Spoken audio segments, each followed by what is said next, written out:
In this episode, we will learn how to be rebels and succeed in a world that sometimes seems to have no place for us. He is the Amazon best-selling author, the founder of a group called Success Club. He's also about hypnotherapist and a coach. Welcome to the show, Joe. How are you doing? I'm good, thanks, Toby. Thanks for having me on. Thank you so much for joining me on this episode for Soulful Conversation. I've been looking forward to speaking with you because you have done a lot of things in your life so far.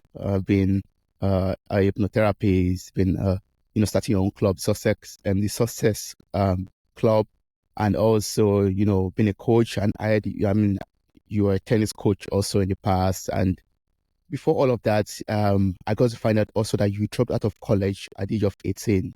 So I was like, oh, that's a lot of things that you've gone through from being a teenager and dropping out of college to everything that you've done in your 20s, in your 30s, and your 30s right now also. So I don't know if you would like to share a little bit of your life experience so far with us and what life has taught you. What life has taught me, I guess life has taught me that life is hard. It's the most difficult game you're going to play. And because it's so difficult and almost impossible sometimes, you've constantly got to be upgrading your skills. You've got to be improving yourself. You've got to be making yourself stronger because life is so difficult that unless you do, you're not going to be able to do any of the things you want to do because you're simply not going to have the skills and the resources to do it. So that's probably the one lesson life has taught me is that it's tough and you better be prepared for it.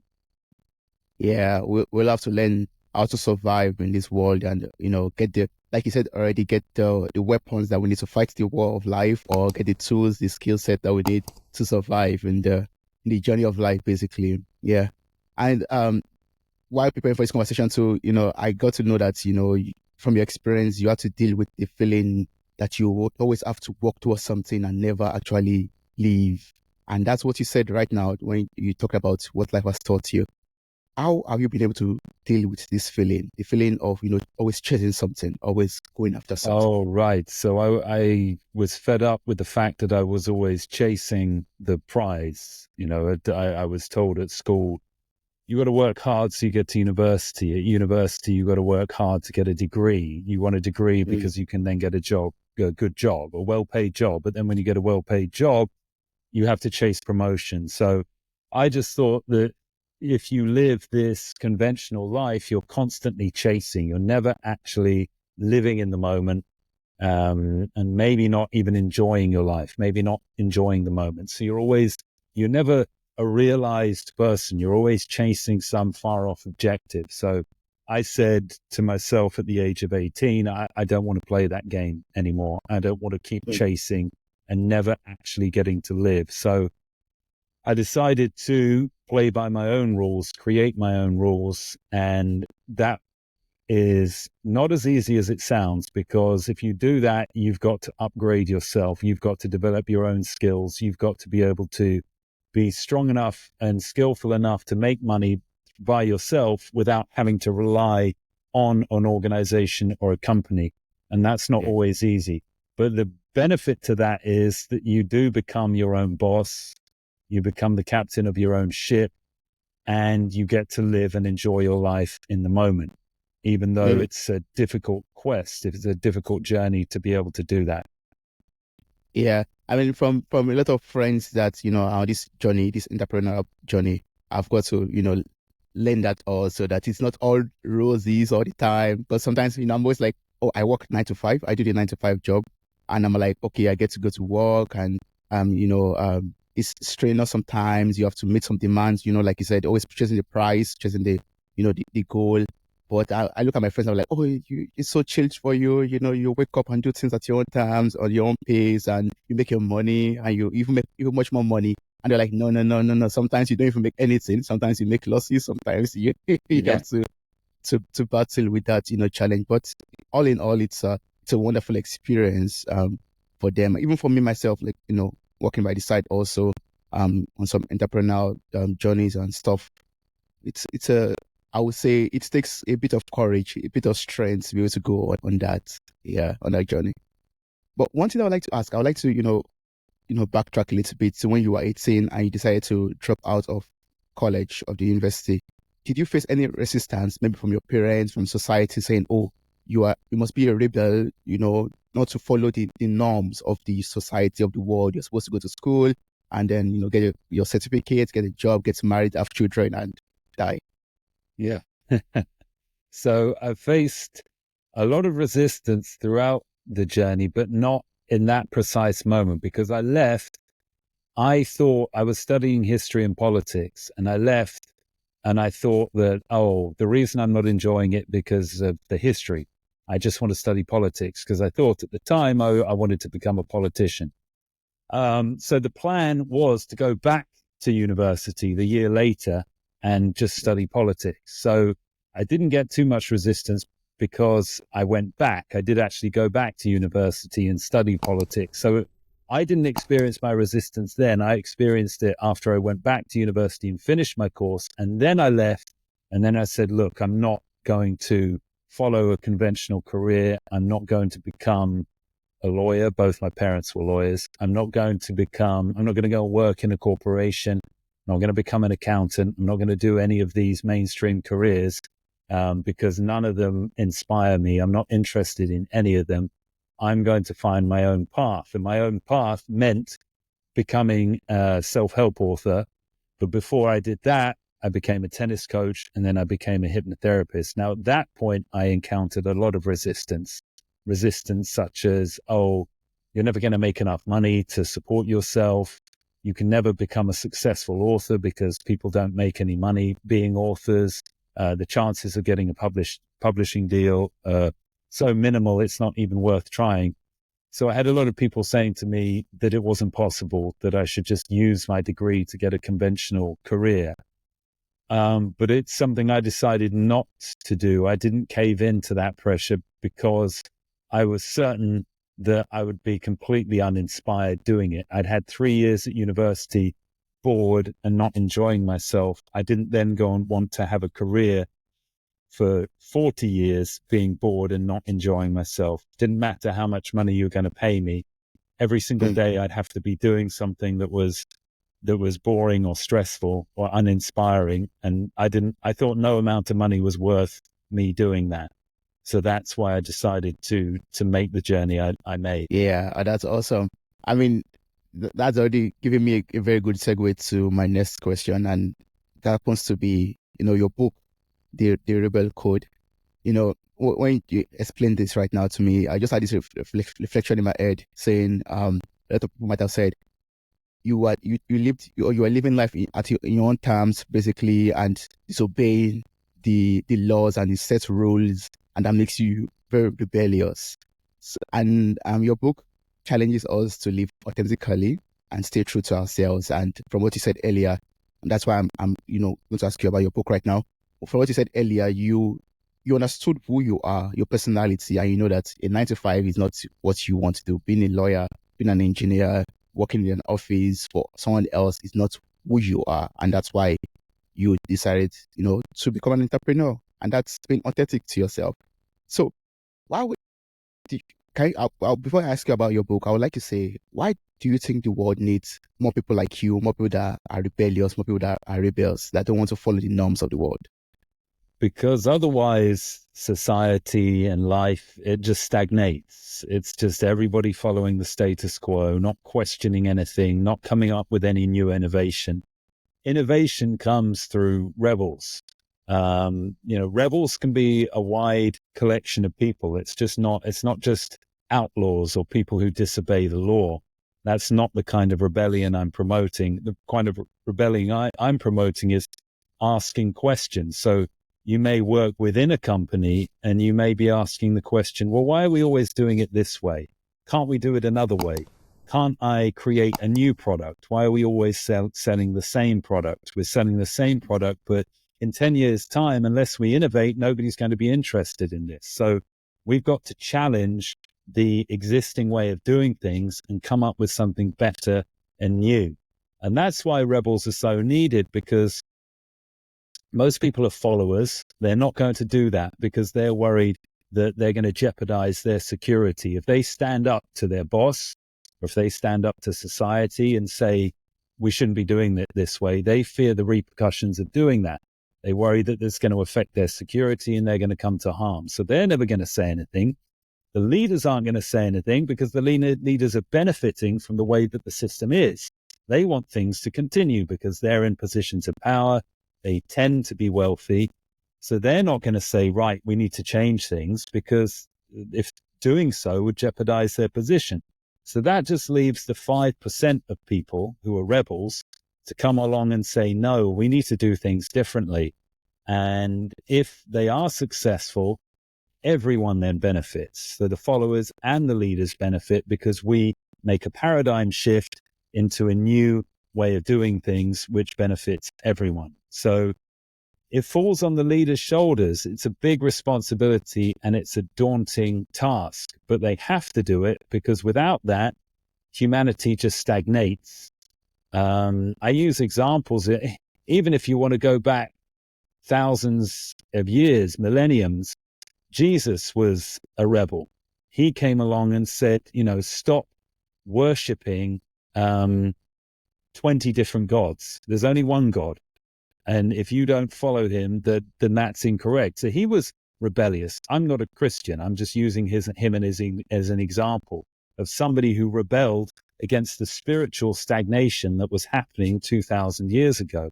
He rebelled against it and showed people a different way, which at the time was a better way, a better form of spirituality and religion, and created an entire new way of worshipping and a new approach to spirituality. So he was a rebel. If we look at other people throughout history, another example I use in the book is Nelson Mandela. He was a rebel. He said, look, the South African government is wrong for operating the way they do. All people are equal. They should have equal rights. They should be treated equally. We can't have this system where we have first-class citizens, second-class citizens, third-class citizens. I don't agree with that. And it wasn't just him. Most of the population of South Africa didn't agree with that. They didn't want to be treated that way. So he had to challenge the system to create something better. So unless these rebels come along, and it's not always just an individual, it could be a group of rebels, come along and challenge the system, challenge the status quo, humanity's never going to advance. So that's why we need rebels. Yeah. First of all, I'm so grateful that you made that clarification. Being a rebel does not mean you should go out there and disobey the law and cause havoc, but it means knowing who you are and making changes in the world, basically being an innovator, like saying that this is a loophole somewhere. Sorry, not a loophole actually. This is something that has to change, something that is not working well, and being the change, the cause of change. So that I really like that. But when you were talking about that, I was just reflecting and on the example you gave with Jesus, because I'm a Christian, and I've never really seen Jesus as a rebel, but then it clicked in my head when you said that. I was like, some days ago, I was also reflecting on something like this, reflecting on the character of Jesus. I've always, considered him as a very gentle person, following the law of the Father, which is true. But also, I also remember in a part of the Bible where he went into the temple and, scattered the old people that were selling, goods in the temple. And I was like, oh, that was for the people out there rebellious at that time, because he was following an order saying, a marketplace does not belong in the temple, so please leave.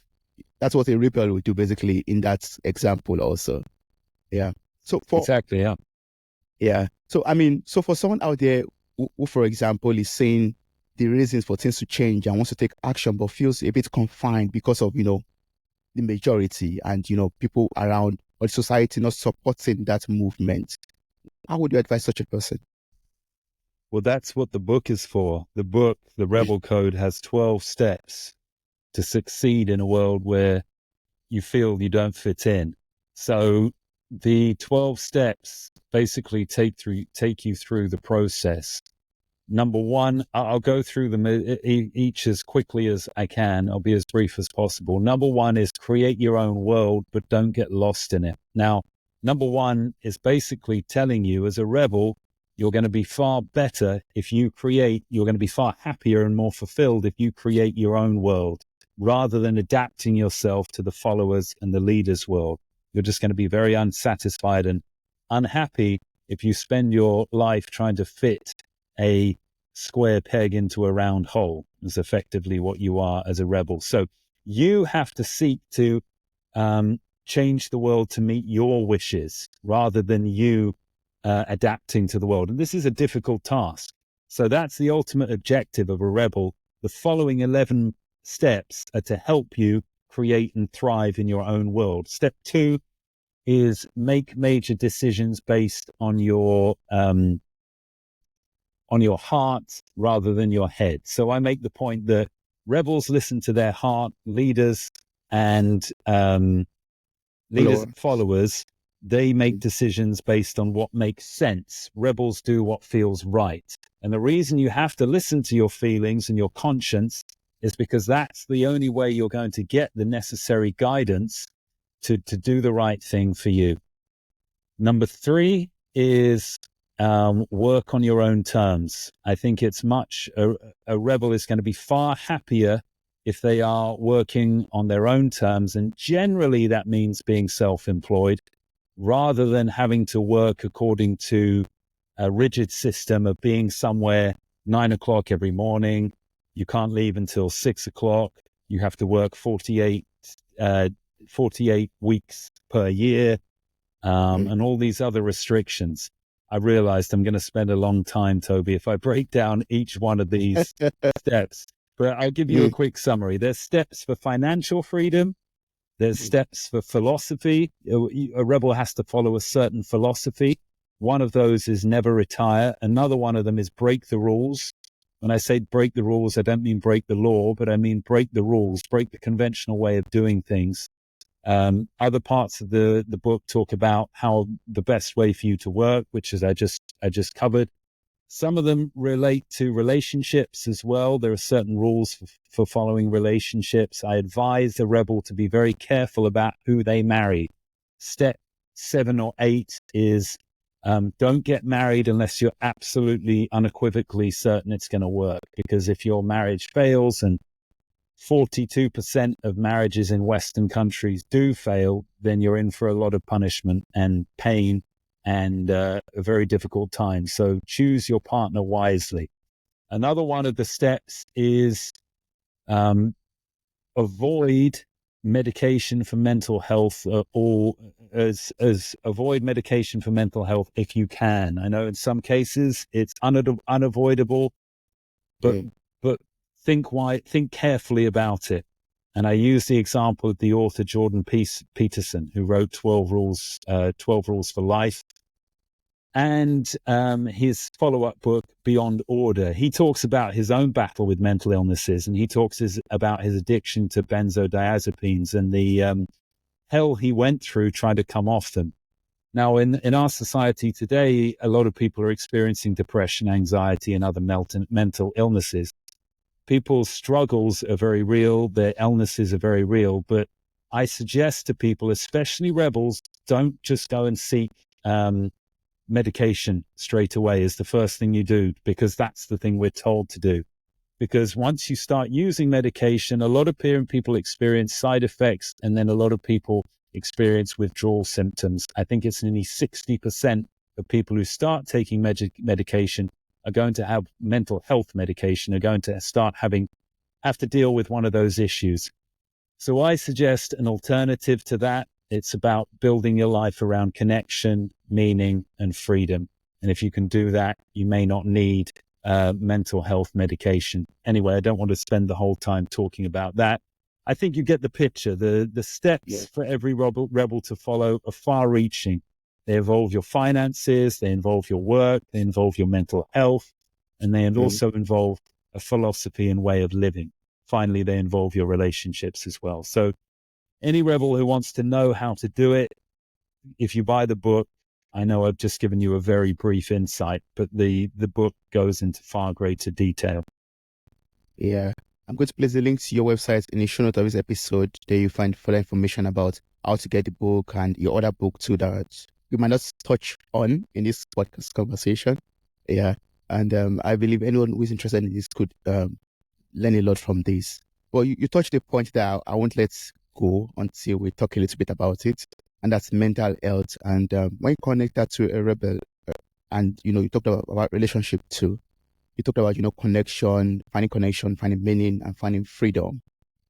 And sometimes when we are rebellious in our ways, not in a bad way, but in the actions we take towards making changes, causing innovations, and all of that, it might lead to us losing some relationships. It might lead to us being lonely, or start to experience loneliness.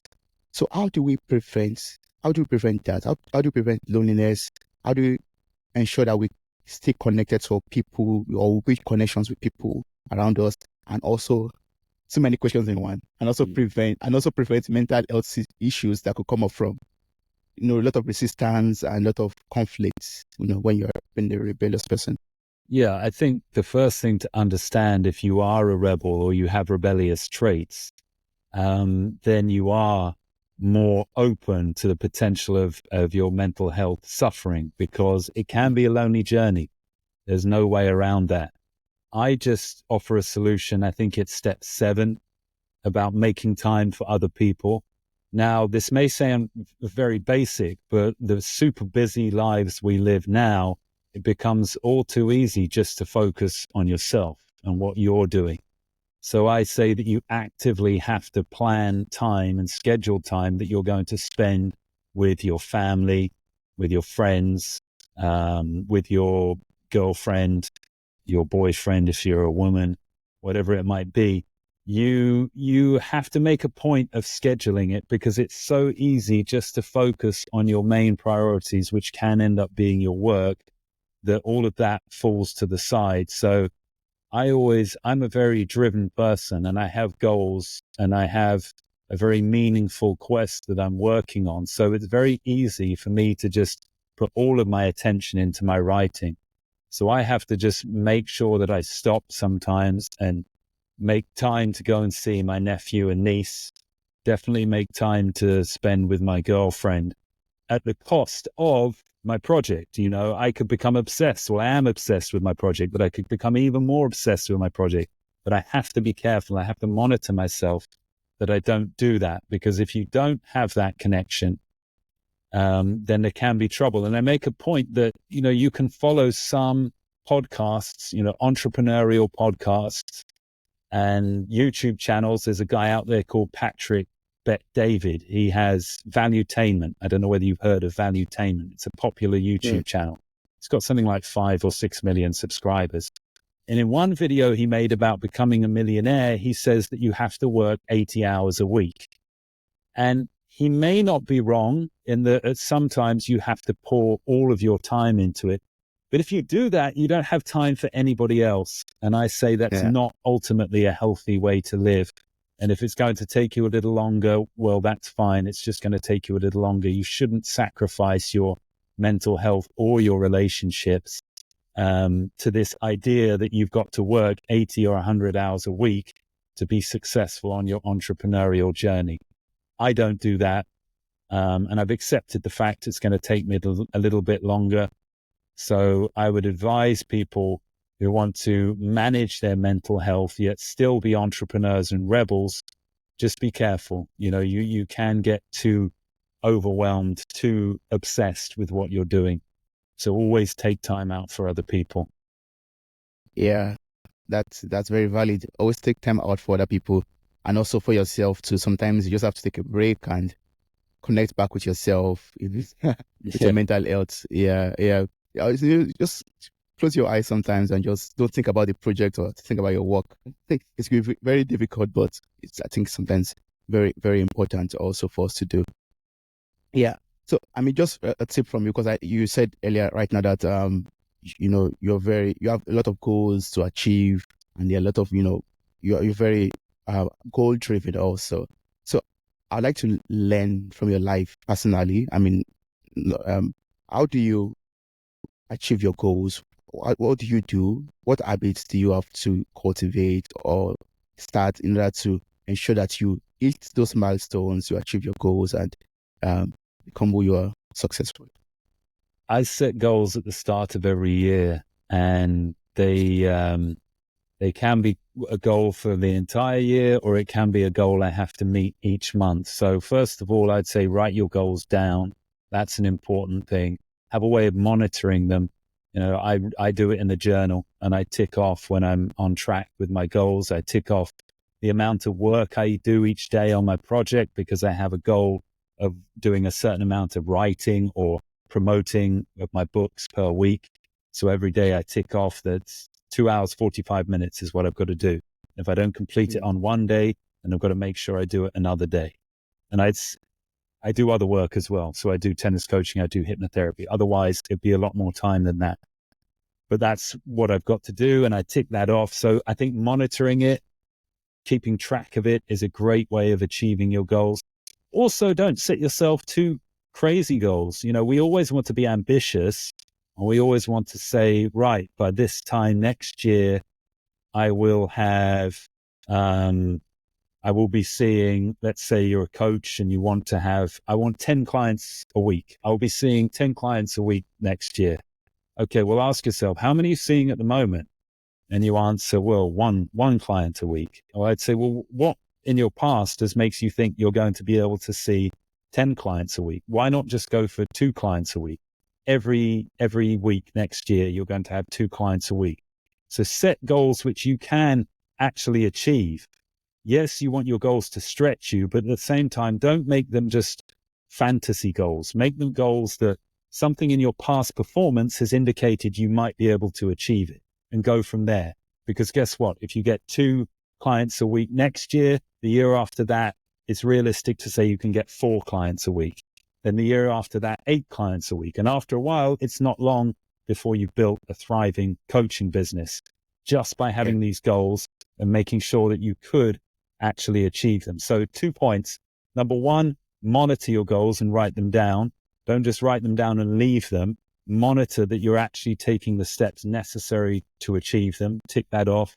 Number 2, make sure that the goals are achievable, that something in your past indicates you could stretch yourself and achieve that in the future. Well, thank you so much for sharing that. I'm going to write down my goals and also monitor them as diligently as possible. I mean, Joe, I've learned a lot from you from this conversation. I know I have a lot of other questions to ask, but we're running out of time, and I don't want to really respect your time so much.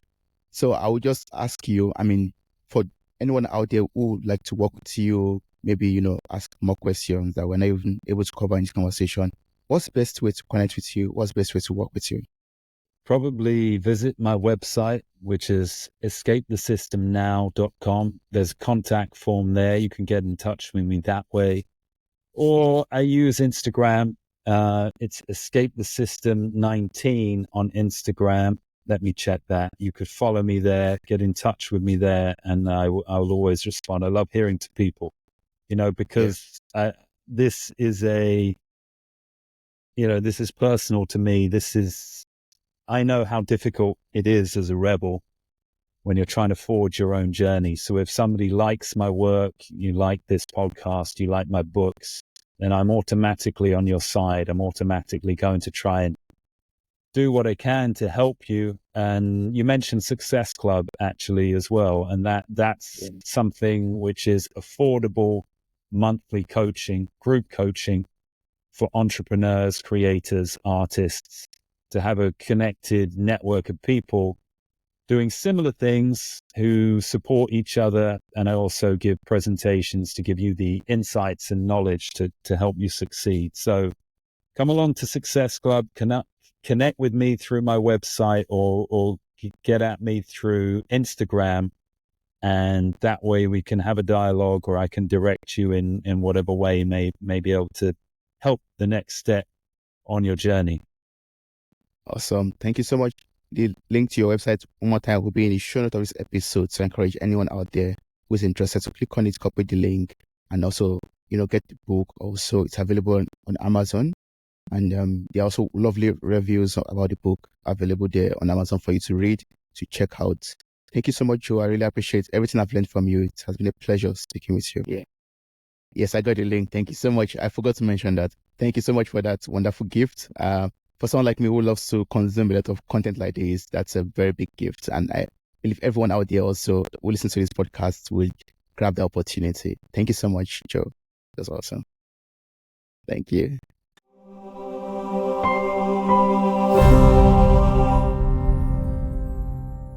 Hey there, podcast enthusiasts. Are you ready to add a little sparkle to your day? If you're loving the insightful conversations and captivating stories on Mirror Talk Podcast, here's a friendly nudge to hit that subscribe button. By subscribing, you'll never miss out on the empowering messages and thought-provoking discussions we bring to your ears. But wait, there's more. We're all about spreading positivity and inspiration, and you can be a part of it too. How? By sharing the love with your friends and family. Share this episode with your loved ones, and let's create a ripple effect of empowerment and growth together. And hey, if you've been enjoying what you hear, why not take a moment to leave us a glowing 5-star review? Your feedback fuels our passion to keep delivering content that resonates with you. So hit that subscribe button, share the love, and leave us a review. Let's keep the conversation going and spread the Mirror Talk magic far and wide. Thanks for tuning in, and remember, your support means the world to us.